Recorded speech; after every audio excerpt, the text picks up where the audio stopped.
You're listening to the School Leadership Reimagined podcast, episode 143.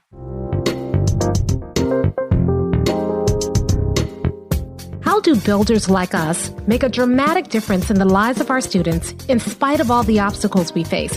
How do you keep your vision for your school from being held hostage by resistant teachers, uncooperative parents, ridiculous district policies, or lack of time, money, or resources?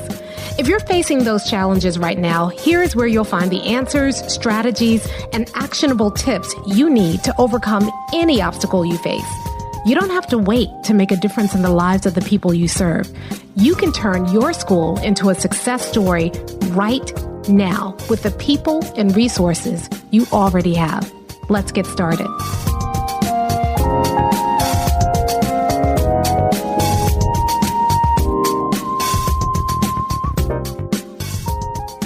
Hey builders, welcome to another episode of the School Leadership Reimagined podcast. I'm your host, Robyn Jackson, and today we're continuing to share with you a few snippets from a Buildership Bootcamp we recently did. You see, this time at Builders Lab, we introduced an entirely new tool. It's not new. It takes the Buildership model and it makes it more useful. We introduced something that we are calling the School Hierarchy of Needs.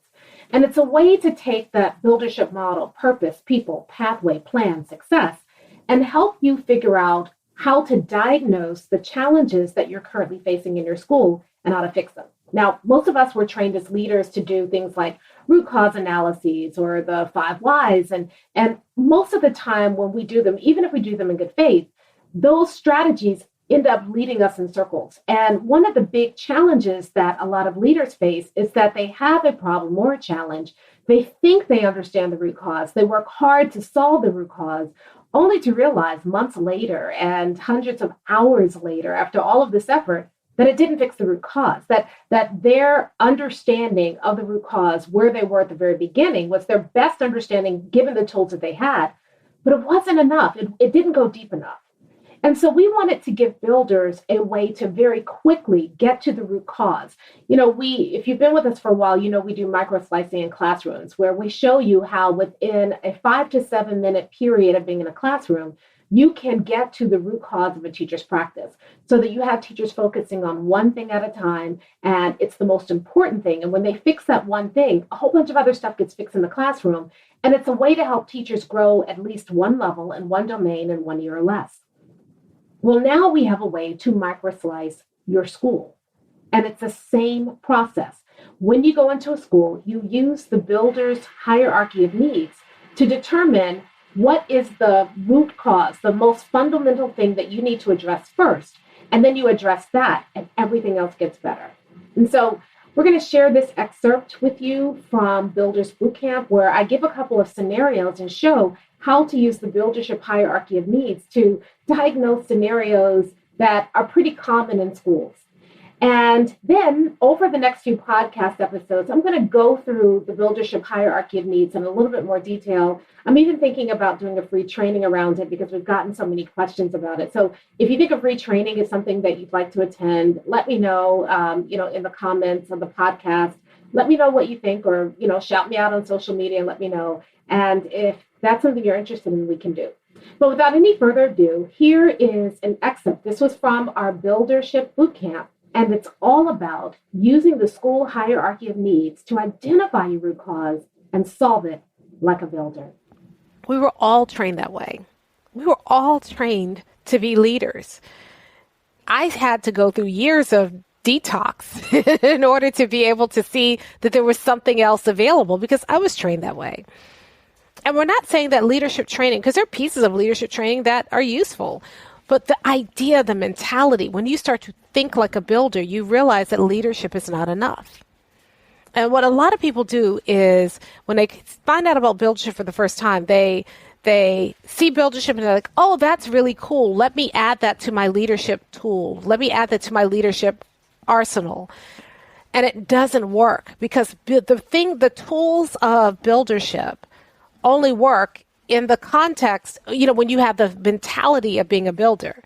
Those same tools in the hands of a leader are going to get completely destroyed because you pour in leadership all over those tools. They're designed to work to move you forward to 100% vision. They're not designed to work to help you stay stuck in a 2% vision. So you have to make sure that that's why we spent a whole session on the mentality first. Now we're going to talk about the tools. So are there other questions, other comments, other maybe yes, buts even, things that you're saying, Robyn, this sounds great, but, does anyone wonder, it sounds great, but like, how does it look in the wild? What would that mean? What does that look like in an actual school? Anybody wondering that? Well, I had a comment. It's not a yes, but okay. Just as a former special ed teacher, I always appreciate a great visual or graphic organizer. So the school hierarchy visual just makes it very clear. Like if you're not achieving that success, where did you stumble along the way? So it kind of puts into perspective. Okay, so the one issue that I'm having, one of the greatest issues, I can see it's just very clear as to, okay, this is where I got stuck or wasn't able to overcome. So just appreciate that visual. So. Thank you. We're actually going to go back to that visual right now and do exactly what you're saying. Like if we're not achieving success, where are we getting stuck? And I love the way that you put that, because that's exactly it. If you're not achieving success, where do we get stuck? And so let's take a couple of scenarios. I'm going to use a couple of real scenarios where the names and the names and the details have been changed a little bit to protect the innocent. But there's some real scenarios that I think are pretty common across schools. And let's talk about how people get stuck. Okay. So the first scenario, and see if you can relate to this, is a scenario where we have a resistant teacher. We have a resistant teacher. And so the teacher is resistant. The teacher, the principal has been giving the teacher feedback, talking about we need to move forward. And the teacher is now saying the principal's harassing them, that they have a goal. Their goal is, I want to get better at using the DocuCam, but their classroom management is a mess. They're not teaching on grade level. They're not aligned to the standards. And the principal's been trying to work with them using leadership. And the teacher has, just completely just checked out. They've now called the union. They won't meet with the principal without the union present. And so where do we start, right? So normally you would think that's a people issue, right? So I need to give that teacher more feedback, more support, more accountability, more culture. But here's the problem. This school did not have a vision, a mission, and a set of core values. So the teacher was creating a professional development goal that was important to him because he didn't have a bigger vision, mission, and core values to anchor in his professional development goal. The teacher was fighting feedback because he didn't understand how that feedback was tied to that bigger vision, mission, and core values. It felt personal because there wasn't anything else. One of the things that often happens, let's see if I can find let me add a page. Here, let's go to this blank page. Let me show you what happens if you do feedback without the vision, mission, and core values. Here you are, this is you, and here is the teacher. And the way we typically do feedback is you give the teacher feedback, and then the teacher reacts to your feedback.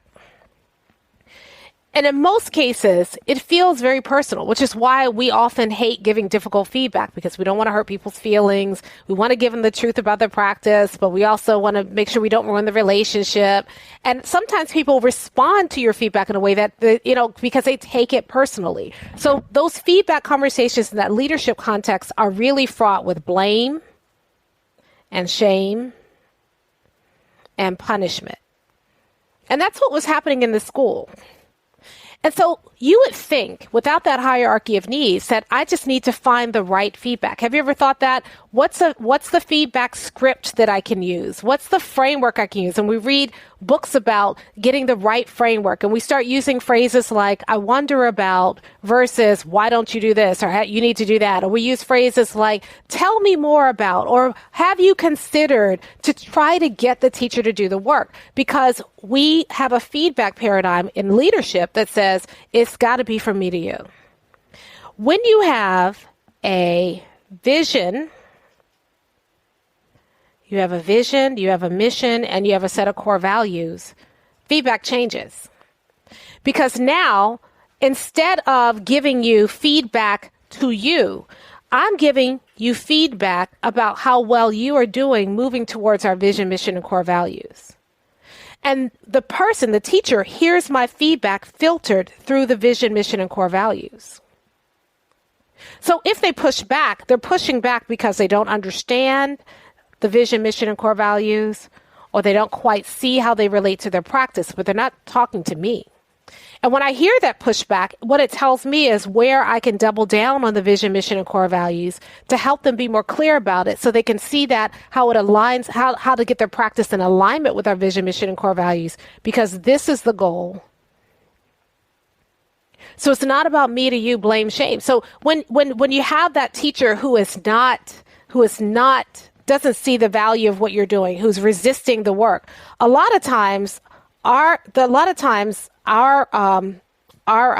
me try to get this closed. A lot of times our work is, we think, oh, we need better feedback or more support. But in many cases, when you look at it through the hierarchy of needs, you realize we don't have the purpose. And without that purpose, any feedback I give you is just going to escalate. That's why you have a lot of these, fights and union fights and these big, knockdown, drag out distractions between individuals, because when you don't have a purpose. When you have the purpose and you put that purpose in between you and everybody else, everybody is focused on the purpose and not on each other. And a lot of that dysfunction that happens in your culture goes away. Can you see how the hierarchy of needs helps us kind of get to that point? Okay, so let me give you another scenario. This is a scenario with a superintendent. And he was looking at some of his test scores and really seeing that the students were not making progress. His reading test scores in particular were very, very low. And in addition to the test scores being low, as he looked at the mid-year data, some students were not making progress, some students were not progressing, some students were regressing, and some students were kind of staying stuck. So they were below grade level and they were staying stuck below grade level and not making progress to get from below grade level to on grade level. So we're looking at the test scores. And if you use a leadership paradigm, what do you do when you look at the test scores? Well, you create a new plan for how we're going to get our test scores up by the end of the year. Or you say, you know what, the ABECA program's not working. Maybe we need another reading program. So you pick a new pathway, right? That's what leadership teaches you to do. Buildership said, do you have a solid purpose? Now, in this case, he had a solid purpose. He had a clear vision, mission, and set of core values. And each of his schools had a clear vision, mission, and set of core values. So the reading score decline was not because there wasn't a clear purpose. So then we went to the next level and we said, look at our people. And we started looking at the teachers to see, do they have the will and skill that they needed? And we said, no, they don't. Now, some people would stop there and say, well, we need to give teachers more training on reading strategies. But they had been training teachers all year long. Teachers had a ton of reading strategies that they were not using. Then we said, okay, what about your administrators? That's where we found it. Jackpot.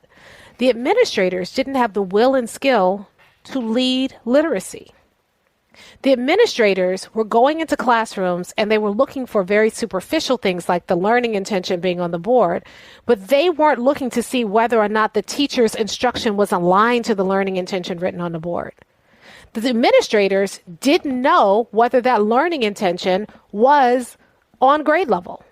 So the administrators could not tell without kind of looking, and they weren't using the tools to kind of look up the learning and, what were the standards for that particular grade level. So they weren't using those tools. They weren't checking to see if the instruction was on grade level.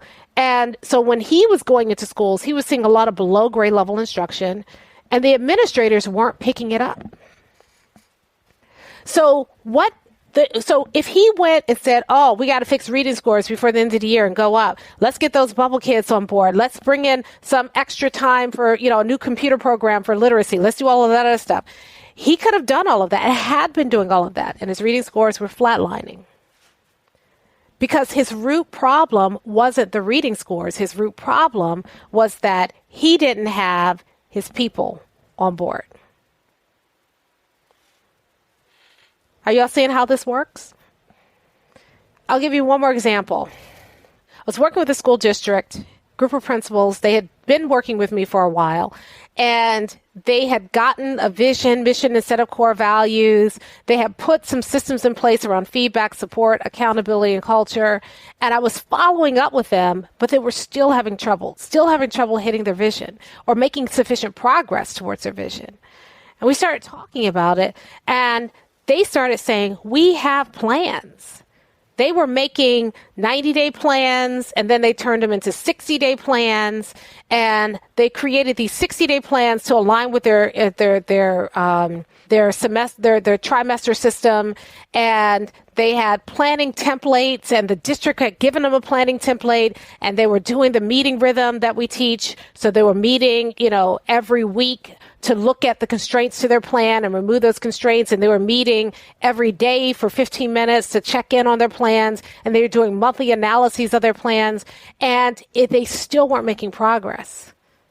And we started digging. And I said, first of all, I said, well, so, you've got your plans. I said, look, we're good at planning.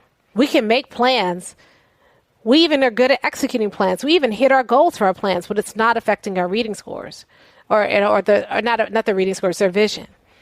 And I said, okay, how do you decide on the plan you're going to create? They said, well, we see a problem. We look at the data.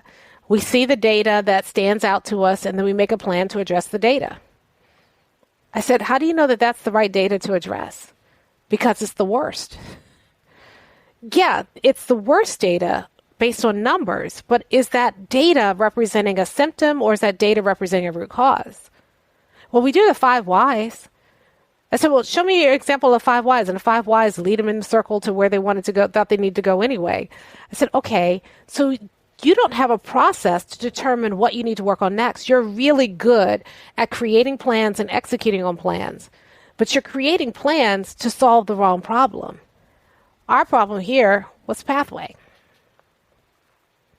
When you use the Buildership Hierarchy, you can solve any challenge you face by taking a look at that challenge first and figuring out, is the root cause of this challenge, is that an issue of purpose, people, pathway, plan? If we're not hitting success, what do we need to do? Where do we need to go? So one of the things we just created inside of Buildership University is we've created this school hierarchy of needs, and it kind of looks like this. We give people a checklist, and it helps you start thinking through. And what we do is, when you hit a challenge or take the challenges that you're all facing, you have to ask yourself a couple of key questions. And the moment you hit your first no, that's the root cause of your challenge. So the first question is, does your school have a clear, measurable vision that includes 100% of your students? The answer is no. Do that first. And this is really uncomfortable for a lot of people. Even at Builders Lab yesterday, someone was saying, but my kids are out of control. I said, that may be true. You are going to have to address that. That's just the day-to-day work of your building, which is to, get the behavior under control. But if you don't do the vision work, you're always going to be dealing with something like kids being out of control. If you have a vision for where you need to go, then you can figure out, what does in control look like? What kind of in control do your kids need to be in order to achieve your vision? If you go create a new disciplinary program or a new SEL program, and it's not aligned with your vision, then you are putting in a lot of work doing something that doesn't move your school closer to its goal. So the first thing is, if you understand where you're headed, if you understand your vision, then you can create a SEL program or a disciplinary program that is an alignment that actually moves kids towards your vision. In Builders Lab, we have these sprints we do every once in a while. So we get together and we all work on something. And we just did a sprint around system mapping. One of the tools that you learn in Buildership, say I said Builders Lab, I meant Buildership University. In Buildership University, one of the tools that we teach you is that, how do we get all of our systems in alignment with our vision, mission, and core values? And how do we create systems that actually work better so we're not working harder? And we use a strategy or a technique called system mapping. And we were doing system mapping, and one of our builders she said, well, my disciplinary program is a mess. We've got all these disciplinary sheets for kids. And so she mapped out a system that was a tweaked up version of the disciplinary system she already had. And then she brought it back to us for feedback. And in the group, we were saying, well, what's your vision? Well, how does this, our vision was that students are going to take ownership over their behavior and become more self-managing. So your disciplinary system that you've mapped out doesn't do that. It doesn't result in that. The teachers are managing the behavior, not the students. And when she saw that, she said, oh, I got to go back to the drawing board. And she went back to her staff and she said, the reason our disciplinary system isn't working, it's not aligned with our vision. And so they went back and they created from scratch an entirely new system that really fostered students taking control over their own behavior, students taking responsibility for their choices and helping students make better choices. It looked vastly different. They had to redesign their intake form, the whole nine. But she has had this system in for about 3 weeks, and she's saying there's a drastic reduction in referrals coming to the office. And she believes that by the end of that 90 days, we give ourselves 90 days to put something in place and learn from it. At the end of that 90 days, that's not going to be an issue for her anymore. But it went back to, if you don't have a clear vision and a purpose, anything that you do outside of that is going to be misaligned. It's going to take you away from where you need to be. So you always have to start there. Then, do you have a mission for the work you're doing?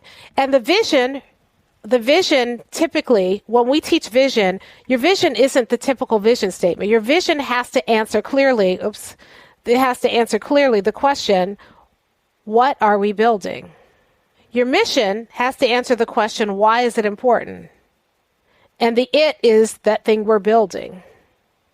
And then your core values, which are non-negotiable, answer the question for everybody, what's my role? If your vision, mission, and core values are not answering those three questions, then you need to redo them. But when you have clarity around, this is what we're building together. We're building a place where 100% of our kids can be successful in this way. Or if you're a department, we're building a place where 100% of our coaches can be successful. For instance, one of our builders is the head of a group of instructional coaches. And so for her, she's working not directly with students. Her job is to nurture these coaches. And the coach's job is to nurture the teachers. So her vision is that every teacher we coach will grow one level in one domain in 1 year or less. That's what she's building. So what is the ideal outcome for your 100% of the people you're serving? That's what we're building. Why is that important? So why is growing one level in one domain in 1 year or less for every teacher so important? Why? Because you can't get to 100% student success unless you have master teachers working with kids. And then what's my role? Those are the non-negotiable core values that everybody chooses to hold sacred. And that's how we lay out that. If you don't have those in place, doesn't matter what else you do, you need that in place first. And then lastly, does your school have an alignment architecture in place? Inside of Buildership University, we teach something called the alignment architecture. In fact, this month, we're actually going to be walking people through that. We're adding that new course inside of Buildership University and the tool. And the alignment architecture helps you make decisions going forward by showing you how to intentionally filter every decision through your vision, mission, and core values. Every decision from who you hire. So when we go into hiring season, we are recruiting and screening for people who align with our vision, mission, and core values. Why? Because people hire for skill. We look at the resume. We typically say, oh, these people have these skills. But then when they get in our building, if they're not a fit for our culture, if they don't believe in our vision, mission, and core values, we're ready to get rid of them. People hire for skill and fire for will. So what we do is we help you hire for will, because once they're in your building, you can build the skill, but they have to be willing. They have to share your vision, mission, and core values. So you should hire for that. We look at your grading and reporting system. Is it in alignment with your vision, mission, and core values? We look at your disciplinary system. Is it in alignment with your vision, mission, and core values? Your master schedule. We just finished a master scheduling training inside of Buildership University. Is your master schedule in alignment with your vision, mission, and core values? And if it's not, then you need to get it there. Michael, who's here on the line, Michael is one of the kings of aligning his master schedule to his vision, mission, and core values, and being willing to make major changes in the master schedule to make sure that it supports the vision, mission, and core values. So we created an alignment architecture that you put in place so that you can make sure that every decision you make stays in alignment with your vision, mission, and core values. And as part of that alignment architecture, we're also trying to figure out where in our school are we out of alignment. And we're constantly checking to make sure that we are not having places that are out of alignment. That's your first step. If you are starting from scratch and you're trying to get to success in 3 years or less, the first step for you is to put these things in place. And what that does is that completes the purpose component. Now, the next thing is people. The people component. Once you have the purpose in place, once everybody's clear about the vision, mission, core values, you've got commitment to that vision, mission, and core values, you've gotten everything in alignment with your vision, mission, and core values, the next thing you're going to ask is, does your team have the skill they need to execute on your vision, and do they have the will? And then, can you diagnose the root cause of the will and skill issues that you're facing? Then, are you giving people high quality feedback? Are you giving them tangible and consistent support? Are you building systems to help everybody stay accountable? And are you building a healthy culture? In that order. So these become the next steps in what you need to do to build out the people component. So if you have teachers who are not teaching to the standard, but they do believe in your vision, mission, and core values, the first thing you need to figure out is, are they not teaching the standard because they don't have the will to do it or they don't have the skill? And then once you understand that, then you can say, what's the root cause of their skill issue or their will issue? We use microslicing to do that. And then once you do that, then you say, okay, am I giving people high quality feedback on the root cause of their will or skill issue? And then am I following up that feedback with the right kind of support? And then am I putting systems in place to make sure that they're being accountable to growing in that area? And do I have a culture in place that keeps everybody focused on the vision, mission, and core values and the role they play in building that? So when you're trying to take this down, the old joke, how do you eat an elephant? Eat an elephant, not an element. How do you eat an elephant? And it's bite by bite. This is how you eat the elephant. This is how you have put some buildership systems in your place. And every time you check off one of these things, your school gets exponentially better. Once you have a vision, mission, and core values, you've got that alignment architecture in place, your purpose is done. Once you've got your people and you understand where their will and skill issues are, you've diagnosed it and you understand they're one thing.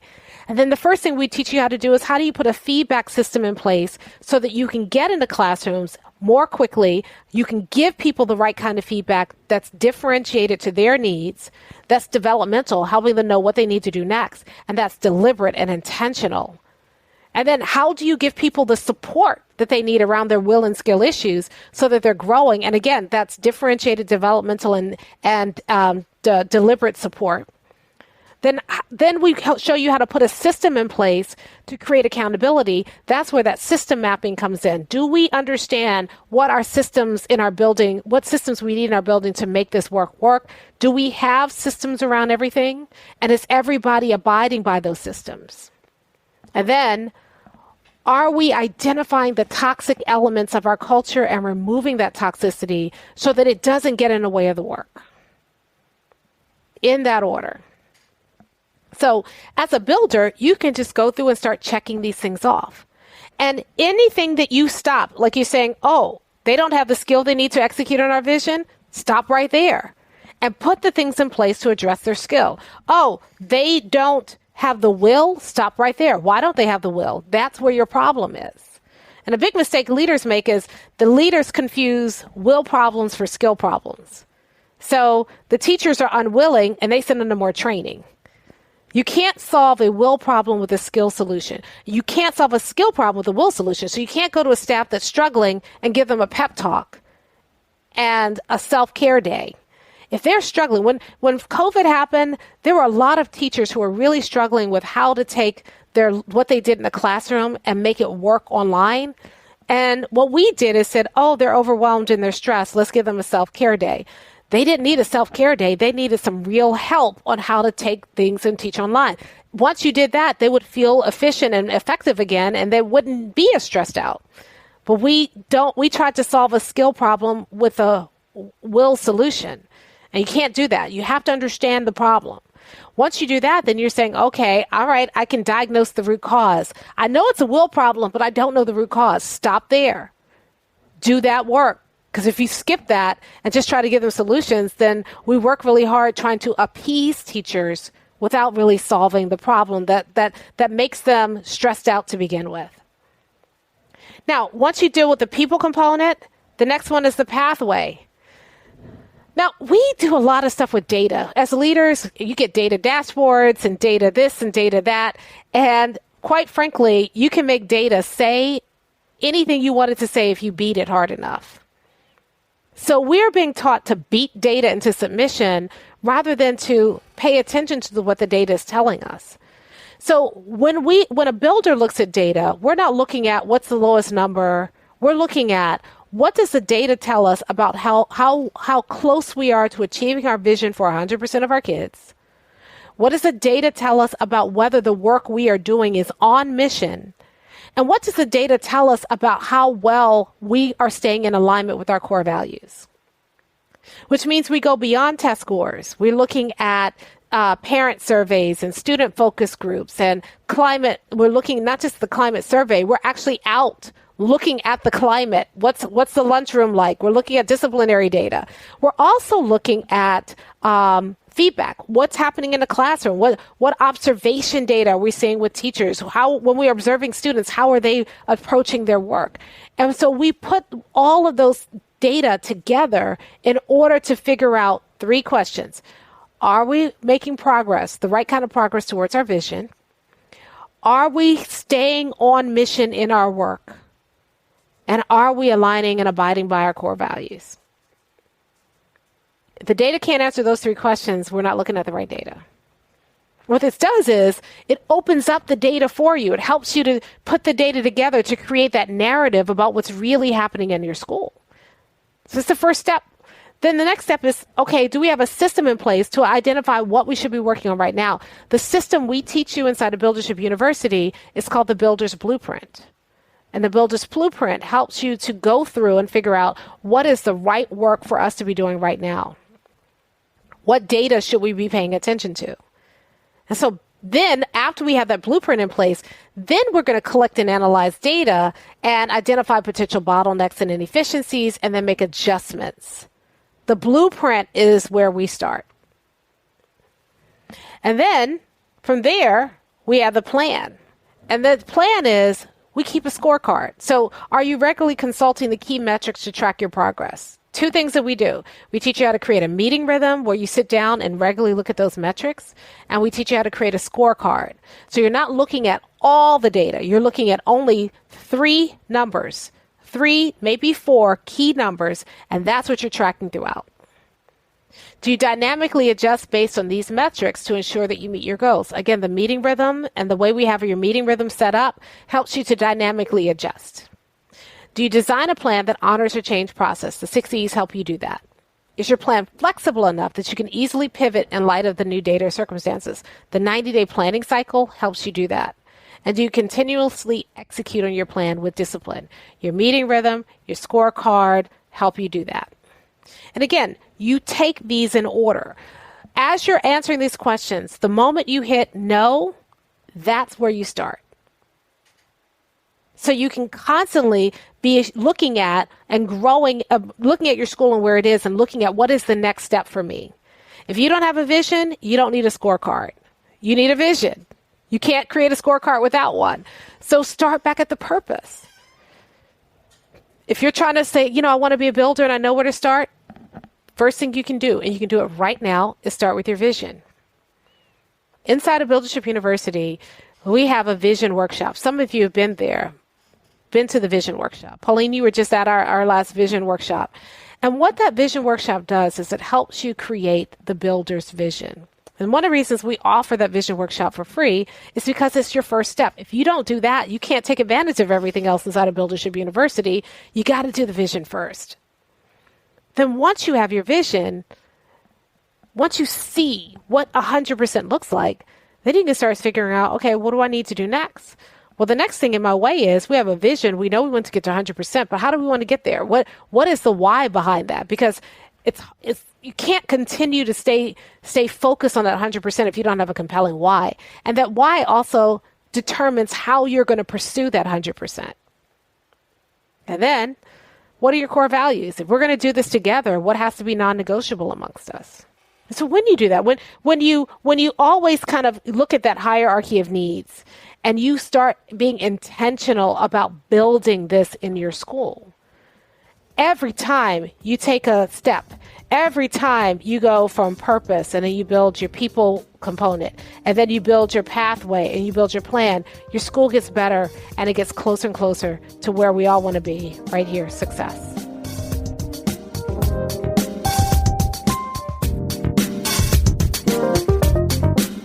Hey, if you're ready to get started being a builder right away, then I want to invite you to join us at Buildership University.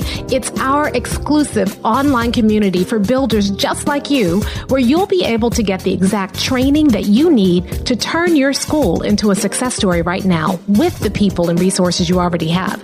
Inside, you'll find our best online courses, live trainings with me, tons of resources, templates, and exemplars, and monthly live office hours with me where you can ask me anything and get my help on whatever challenge you're facing right now. If you're tired of hitting obstacle after obstacle and you're sick of tiny little incremental gains each year, if you're ready to make a dramatic difference in your school right now, then you need to join Buildership University. Just go to buildershipuniversity.com and get started writing your school success story today.